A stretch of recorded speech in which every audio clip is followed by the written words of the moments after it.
The stars outside the viewing deck of the UTS Endeavour shimmered like cold fire, distant and silent, while Ambassador Keon Rios stood with his hands folded behind his back, staring into the dark. Archelos, the legendary capital station of Va. The galactic Concorde was still hours away, but its signal was already strong, pulsing through the void like a heartbeat. Behind him, the command center hummed with quiet tension. Earth had received the invitation only a week ago, a sudden and generous offer of peace from the most powerful alien coalition in the galaxy. Too generous, some thought. After years of quiet hostility, skirmishes along the outer colonies, and mysterious accidents involving Terran trade ships, this change in tone was unexpected. Too smooth, too perfect. President Amani Okafor had called it a window of opportunity, but her eyes had not hidden the doubt. And so, Keon had been chosen to lead the diplomatic mission, a man known for calm under pressure, for being a voice of reason even when others lost their way. With him came a carefully selected team of Terran Rangers, led by Commander Lina Sato, whose quiet, sharp gaze often spoke louder than words. The Earth delegation numbered only 20, but Keon knew. They carried the weight of billions behind them. Archelos was not just any station. It was the heart of the Concorde, a city-sized structure orbiting a blue giant star, said to hold embassies of over 300 alien civilizations. It was also rumored to have weapons hidden beneath its silver, skin that could shatter moons. Keon had studied everything the archives held on the Concorde, from its ancient founding to its current High Chancellor, Travax of the Eulari, a being of towering height and an unnerving calm. Travax's offer of peace had come with no conditions, no demands, just a smiling message in 100 languages. Let us speak as allies, not enemies. But Earth's intelligence agency had painted a different picture. Quietly, silently, fleets had gone missing. Concorde patrols once common along the border had vanished. Diplomatic ties between the Concorde and several minor races had gone cold. It was as if something had moved behind the scenes, something careful and deliberate. When Keon reviewed the latest reports before boarding the Endeavour, the one thing that stood out was a single line from a Varn informant. If you go, do not go alone. And Earth hadn't. While the Endeavour carried the official delegation, 2 stealth frigates trailed far behind, cloaked in deep space. Even further, hidden in slipspace, was the Terran fleet's 2nd Expeditionary Group, ready to jump in if things went wrong. Humanity might be new to the galactic stage, but it had learned quickly, and it had learned to survive. Commander, Sato had spent the last day silently preparing her squad. She said little, but her actions were precise. Keon trusted her. He had to. Outside, the Archelos signal grew stronger. As the station finally came into view, a vast structure that looked like a flower unfolding in space, Keon felt a chill. It was beautiful, yes, but in the way a spider's web was beautiful. Delicate, complex, and deadly. The station's docking signal came through, welcoming them with warmth and protocol. The voice was friendly, almost cheerful, but long range. Sensors told another story. Ensign Malik, monitoring the outer range sweeps, called Keon over quietly. "Sir," he said, eyes focused on the screen, "we've got something. Multiple mass signatures. Big ones. Just outside normal scan range." Keon leaned closer, narrowing his eyes. They were cloaked, barely visible, but the shapes matched Concorde warships. Dozens of them, maybe more. Sitting still, watching, waiting, the ambassador felt a slow, cold certainty settle into his bones. This wasn't a peace talk, it was a stage, and they were being pulled into the spotlight. "Can we confirm their IDs?" he asked. Malik shook his head. "Too far out, but the pattern's tight. Classic ambush." "Ring." Keon gave a quiet nod. The message was clear. The Concord wasn't expecting negotiations. It was expecting surrender or something worse. But Earth had not come to kneel. Keon turned toward the comms console and opened a secure line to President Okafor. "We've arrived," he said, "and it's just as we thought." She didn't speak for a moment, her face calm, but her eyes darkened. "Understood," she said. "Proceed with caution. And Keon, remember what's at stake." He ended the call and looked out the viewport again. The stars hadn't changed. The Concord's trap was beautiful, quiet, and calculated. But if they believed humanity had come alone, they were about to be very surprised out as the UTS Endeavour docked with the Archelos station. Ambassador Keon Rios stepped onto the polished black floor of the receiving hall, his boots echoing softly under. A vast dome above. The alien air inside was filtered and clean, but carried a faint chemical scent that tickled the senses like something too perfectly scrubbed. Around him, dozens of Concord officials stood waiting, smiling with practiced ease, their robes colorful, their greetings warm, but their eyes were unreadable. The chamber was beautiful, wide and towering with crystal-paneled walls and holographic displays showing scenes of galactic peace, but it felt more like a museum than a place of welcome. Something about the entire setup felt rehearsed, too smooth, as if every word and every step had been planned long before Earth had even replied to the treaty offer. Keon bowed politely and exchanged the required diplomatic phrases, noting that none of the Concord leaders spoke directly about peace, only about the future and cooperation. Even High Chancellor Travax, tall and calm with his flowing Ulari garments and unblinking golden eyes, simply placed a three-fingered hand on Keon's shoulder and said, "Let us move forward without fear." But fear, Keon thought, was already in the air, and it wasn't coming from the humans. Small drones hovered above the delegation, disguised as lighting fixtures or decorative spheres, but their faint hum and tiny blinking sensors gave them away. Commander Lina Sato had already noticed them. She was quiet as always, her eyes sharp, and while the Concord gave tours of gardens and monuments, she made excuses to stay behind and slipped away with two of her rangers to explore behind the scenes. What she found within an hour sent a chill through her core. A kill switch system wired into the ventilation ducts of the humans' assigned quarters, connected to the emergency system something that could flood the rooms with vacuum at the press of a button. She disabled it without alerting security, careful and silent, but it confirmed everything she feared. The treaty was a trap. They were not meant to return home.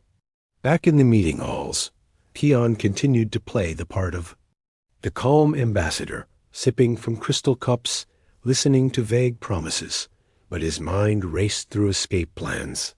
He made no mention of their backup. The Terran stealth fleet was still in slipspace, watching silently, armed and ready. And Earth wasn't alone. Months before, humanity had reached out to minor races within the Concord nations overlooked, or mistreated, taxed into poverty, or stripped of resources without defense. The insectoid Varn, the crystalline Audran, the shadow-walking Kirel, they had listened to Earth's offer. Cooperation, not domination. The Concord had grown bloated and arrogant, and Earth had seen an opportunity not only to defend itself, but to change the balance of power. It wasn't war they wanted, it was freedom for everyone. That quiet alliance had remained hidden, with secret messages passed through secure jump relays and encoded data bursts. Now it was ready to be used, but only if the situation turned deadly. Keon was preparing for that moment when a small Varn servant, dressed as a cleaning drone operator, brushed past him and slipped a note into his coat. He read it under the table during a staged dinner. "You were never meant to leave." Keon didn't flinch, but inside, his heart beat faster. Meanwhile, Commander Sato was crawling through the service ducts of Archelos, mapping escape routes. and planting signal beacons that could guide reinforcements to their location, if needed. She found more traps locks programmed to seal only on Terran biosigns, weapons disguised as arc pieces, and sound-sensitive devices hidden behind wall panels. It was all too neat. The Concord wasn't hiding their intent well. They didn't think they needed to. They believed humanity had come unarmed, unprepared, and alone. But they were wrong. Back on Earth, President Okafor had authorized contingency plans the moment the invitation arrived. The Allied fleet in slipspace included not just Terran warships, but cloaked vessels from the Varn and Kirel, with Zitari data ships ready to hack the Concord's grid if the alarm was triggered. The humans wouldn't strike first, but they would not die quietly. That night, as the final stage of the treaty ceremony began, Keon and his team were led into a grand chamber wide and echoing, with high glass ceilings showing the stars beyond. There were chairs arranged in a perfect circle, and a projection of the peace treaty floated above the center table, glowing faintly blue. Keon took his seat, noting how every Concord representative sat slightly farther back, how the exits had sealed quietly behind them. Travax entered last, his hands folded calmly. "Ambassador Rios," he said in a voice as smooth as oil, "let U.S. sign history together." Keon didn't move. He looked up toward the ceiling, where the stars were suddenly gone. They had vanished, been blocked. From above, massive dark shapes had appeared, thousands of them. Concord warships. No longer hiding, no longer cloaked, just waiting. One by one, they began to decloak fully, surrounding the station like a silent wall of steel and fire. Keon's earpiece clicked. Lena's voice came through, low and tight. "Lockdown's begun. All exits sealed. Confirmed fleet above us. It's happening." Keon stood slowly, the room going still. Around him, the Concord smiled. But now there were teeth behind those smiles.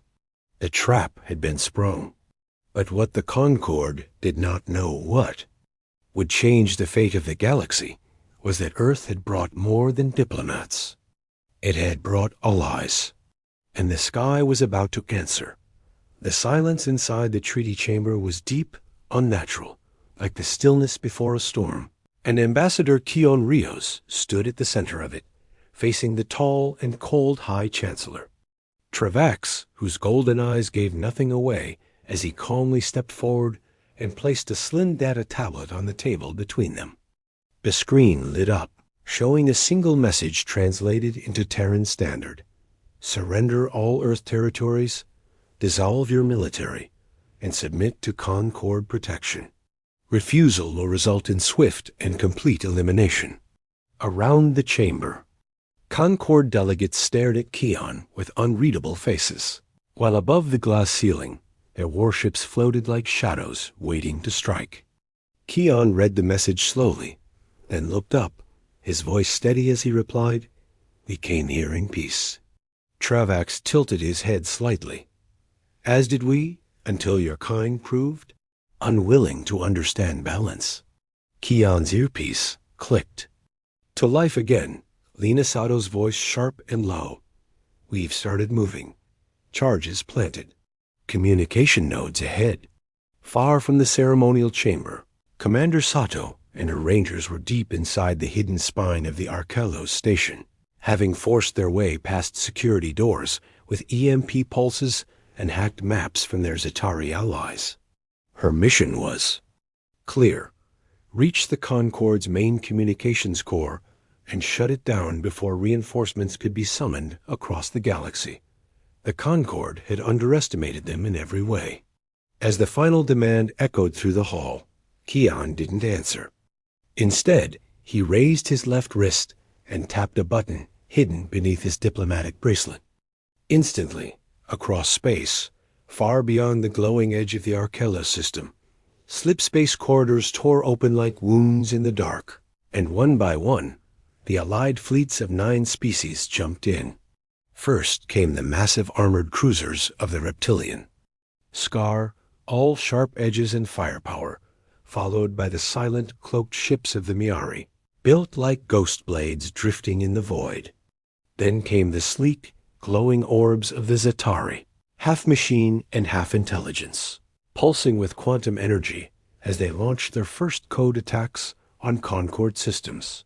From Earth's side, the Atlas Rising, a giant silver dreadnought, covered in pulse-laced armor, emerged like a titan, its engines roaring as it led the Terran fleet forward. Within minutes, the sky around Arkelos turned into a battlefield. Keon's signal had been the trigger, and now the trap turned back on the hunters. The Concord ships moved fast, thousands of them, launching drones and beam salvos, but the Allied fleets met them head-on with precision and fury. The Scar tore through the front lines with brute force. The Miari picked apart command vessels in surgical strikes, and the Terran fleet held formation under Admiral Zaraquan's cool leadership, creating a corridor for the Atlas Rising to approach the station directly.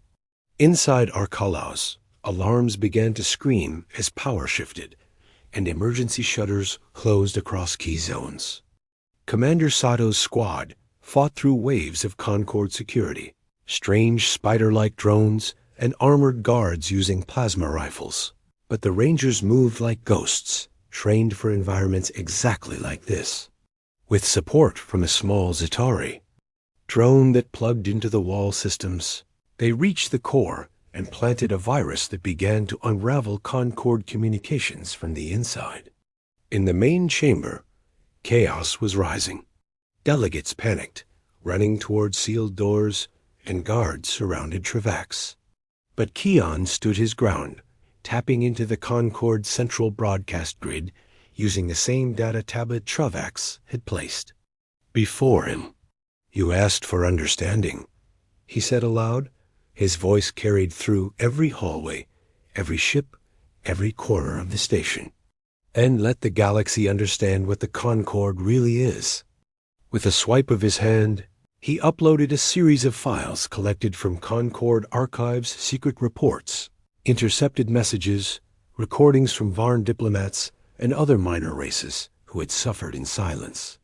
The screen above the chamber lit up with images. Starving colonies stripped of resources, planets burned after protest, entire species erased from records after resisting Concord laws. "This isn't peace," Keon continued, voice steady. "This is control. This is fear dressed in ceremony." On dozens of planets, watching through shaky broadcast links, minor member races of the Concord saw the truth for the first time. Some wept, others shouted in anger. Revolts began, small at first, a refused order here, a weapon turned off there, but they would spread. Travax stood still, surrounded by his guards, the light from the screen casting shadows across his face. "You will regret this," he said. But Keon only looked at him and replied, "No, Chancellor, you will." Outside, the Atlas Rising fired its main cannon, cutting a path toward the station's outer shell. Allied ships closed ranks, pushing Concord vessels back. The tide of battle was turning. In one movement, Earth had changed the game. They had not come to kneel. They had come to show the galaxy what it meant to stand. As Keon lowered the tablet and the broadcast ended, he knew the war was far from over, but the truth had been spoken, and the galaxy had heard it. All that remained now was to see who would listen and who would fall. The chamber shook as distant explosions echoed through the structure. In the distance, deep within the Concord's own territory, systems once obedient began to go silent. Something old was cracking, and something new was beginning. The battle above Arkalos had ended, but the real war was only beginning. Smoke still rose from the upper decks of the station, where broken Concord warships drifted like dead insects, some still sparking in the black void. The Terran and Allied fleets now circled the massive structure, holding the ground they had. While inside, The once glorious halls of the Galactic Concord had been seized by humanity and its new friends. Archelos, the station that had once symbolized domination, had become the nerve center of something else, something new. Ambassador Keon Rios stood at the center of the former treaty chamber, now a command room filled with Terran Rangers, Zetarii, interface drones, and SCAR officers working together like they had done it for years.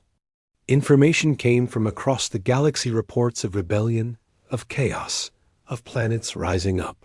Systems that had been silent for decades now sent signals of defiance, and Concord ships began to turn on each other as suppressed races broke free. Keon listened, watched, and recorded it all, his mind caught between pride and fear. The galaxy had changed overnight, and humanity, once ignored, now stood in the center of it. But with power came questions, hard ones. Commander Lena Sato entered the chamber. Her uniform burned at one shoulder, a deep gash wrapped in a field dressing, yet she stood tall as ever. "The Concord core is down," she said. "We've locked out their system grid. The station is ours." Keon nodded, but his voice was quiet. "Do we hold it or destroy it?" Lena blinked. "We just took it. Why destroy it?" He looked at the massive chamber around them, once a place of order, now filled with noise and weapons. "Because holding it means we're becoming what we fought."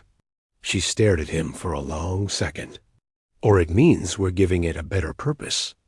Outside, the fleets regrouped, the Zetarii spreading code through nearby systems, helping other rebellions organize, while the Miari moved in the shadows, gathering intelligence on Concord movements. Humanity's allies were strong, not just in weapons, but in will, and they looked to Earth now not just for help, but for leadership. Still, the High Concord Council had not surrendered.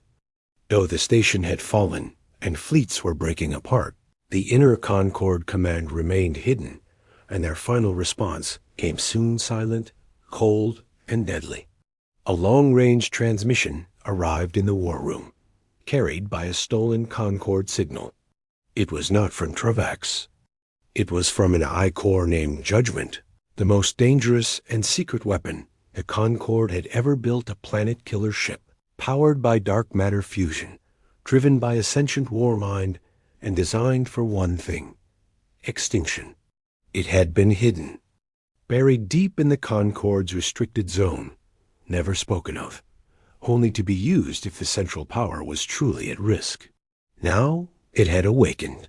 The message was brief, its voice calm and artificial. "Target, Earth. Status, confirmed. Trajectory locked. Arrival, 6.3 hours. In the war room, the atmosphere turned to ice. Keon stared at the map as a red dot blinked slowly across the screen, cutting through stars at a speed that ignored most known physics. The ship was moving. At relativistic velocity, its mass converted to acceleration, and its course was clear. It was not stopping. Earth was the target. Lena moved first, activating battle comms, pulling up fleet positions. "We can intercept it. Atlas Rising is already en route. If we can catch it before it crosses the Sol defense perimeter, we have a chance." But the math was hard. Judgment had hours of head start, and no warp signatures. It moved like a spear of death in the void. Fast, silent, final. Panic began to build in the room, but Keon forced himself to breathe. "What do we know about it?" he asked. The Zetarii drone hummed, feeding data through neural light lines. No weaknesses recorded. Designed to resist EMP, quantum hacking, fusion blasts. It has no crew. It cannot be reasoned with. It only follows final Concord protocol. "And if it reaches Earth?" someone asked. The Zetari's glow dimmed. "No Earth." The weight of those words hit harder than any weapon. Billions of lives. Families, cities, the forests of Amazonia, the oceans of the Pacific, the children of Mars, all would vanish in a flash of engineered destruction. Keon clenched his jaw. Then we stop it. Whatever it takes. Lena nodded, already preparing. Strike teams, coordinating with Admiral Kwan, who was now rerouting the entire Terran fleet to form a defensive wall in deep space. The Scar offered their bombers, the Miari their stealth cutters, and even the Kirel a shy species of shadow walkers sent. Word that their psychic pilots would help guide missiles through the AI sensor fields. The allies stood ready. Fire would meet fire. But as the room filled with motion, Keon walked to the edge of the observation deck and looked at the stars beyond. A thought stirred in him, not of battle, but of what came after. Do we become what we've destroyed? He whispered to himself. Or do we build something better? The question hung in the air like smoke, unanswered. Far away, in the blackness of space, Judgment moved with perfect silence, faster than any human-made ship had ever dared. Its sensors saw no life, no emotion, only calculations and outcomes. It had no hatred, no fear, no doubt, only a task. And it was nearly halfway to completing it. Earth had led a rebellion. Earth had sparked a revolution. But now Earth had to survive long enough to see what it had started. The stars around. Earth shimmered as the last defense fleet formed a wall. Between home and extinction, every ship armed, powered, and waiting for a chance to stop the unstoppable. Judgment, the Concorde's final weapon, was now less than an hour from Earth, flying at a speed that made it almost untouchable, its sleek black frame glowing with the energy of 1,000 reactors, a nightmare built without mercy. In the command deck of the Atlas Rising, Admiral Zara Kwan stood beside Lena Sato, the two women watching the incoming threat on the screen, knowing that even with all their strength, they were facing something far beyond conventional war. The dreadnought had already burned through a Miari scout fleet and melted an Audran battle wing without slowing down. Now it was Earth's turn, and everyone knew they had only one shot. The fleet launched everything torpedoes, graviton warheads, EMP webs, but Judgment adapted, learning in real time, shielding itself, cutting through each wave of attack, like a knife through paper. The Atlas Rising was the only ship large and fast enough to intercept it directly, and as it closed the gap, Earth's final hope depended on one impossible move, getting inside the dreadnought and destroying it from within. Lena Sato volunteered. Immediately, her voice calm, eyes steady, as if she had been preparing for this moment her entire life. Give me a shuttle. One team. We board it, or Earth burns. No one argued. She chose 6 Rangers, all veterans, and boarded a sleek insertion, craft coated in Miari stealth tech. As the Atlas Rising took a direct hit, its hull splitting, but still flying, it launched the small ship into the belly of the beast, a silver street vanishing into the dark. Inside Judgment, there were no crew, no voices, no signs of life only. Machines, wires, and the quiet hum of a massive intelligence moving through metal corridors like a ghost. The boarding team landed hard, cut their way in, and began searching for the AI core. They fought automated drones, gun turrets, and shifting walls of plasma defense, but Lena led them through every turn. Her armor was cracked, her lungs burned. But she kept going, carrying the hope of billions on her back. Meanwhile, far above, in orbit around Luna Base, Keon Rios stood before hundreds of species, on screens, in person, through holograms gathered in the emergency conclave. The galaxy watched Earth, not with fear, but with wonder. The very planet once seen as wild, unpredictable, and unfit for diplomacy had done the impossible. They had challenged the Concorde, survived its wrath, and now stood between tyranny and freedom. As he addressed the leaders, Keon's voice carried. Across systems, we do not want to replace one empire with another. We want something better for all of us. No more rulers. No more chains. From this day, we propose a new interstellar compact. Equal voices, shared power, protection for every world, great or small, and peace, real peace. Across the galaxy, ships paused, civil wars stopped. Minor races who had hidden in shadows stepped into the light. But even hope needs time, and time was something Earth no longer had. Deep inside Judgment, Lena and her team reached the core. Chamber an impossible engine of light and logic, protected by shields and coded layers. They had no way through. Until, suddenly, a soft light flickered behind them. A calm voice, familiar, echoed in their helmets. "You're not alone." It was Lumen Earth's own AI, a self-aware program developed in secret, designed to advise, protect, and learn alongside humanity. Lumen had transferred itself into the boarding shuttle before launch, silent until now. "I can enter its mind," it said, "but I will not return." Lena hesitated, her voice cracking for the first. "Time. You'll die." Lumen's tone never wavered. "If I don't, so will Earth."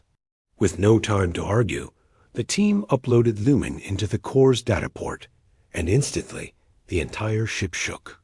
Lights flickered. Metal screamed. From orbit, the Atlas Rising saw Judgment pause, slow, and tremble like something alive in pain. Inside, Lumen fought the other AI, tearing through code, overloading logic trees, breaking the perfect machine with imperfection emotion, sacrifice, the very things it could not understand. And then, with one final surge, Lumen reached the core and triggered a feedback overload. The Rangers ran, racing back to the shuttle, as behind them, Judgment began to collapse, its energy folding in on itself. Seconds before the explosion, the team launched into space, shields barely holding as the dreadnought detonated in a burst of light that outshone the stars. Silence followed, then cheers from every channel. Earth was safe. The monster was gone. And in the heart of every ally, a truth had settled. Humanity wasn't just another species trying to survive. It was a symbol. A force, an ally made of fire and heart. Back on Arkelos, Tion watched the victory spread like a spark across the galaxy. Systems pledged support for the new compact. Old enemies stood together. Peace no longer meant silence under Concord rule. It meant unity, chosen freely. He looked out the viewport, seeing Earth glowing below, alive and unbroken. The trap was set, he whispered. The Concord expected prey. Then he turned, smiled faintly, and added, "What they got was humanity." And humanity, as every race now knew, never comes alone.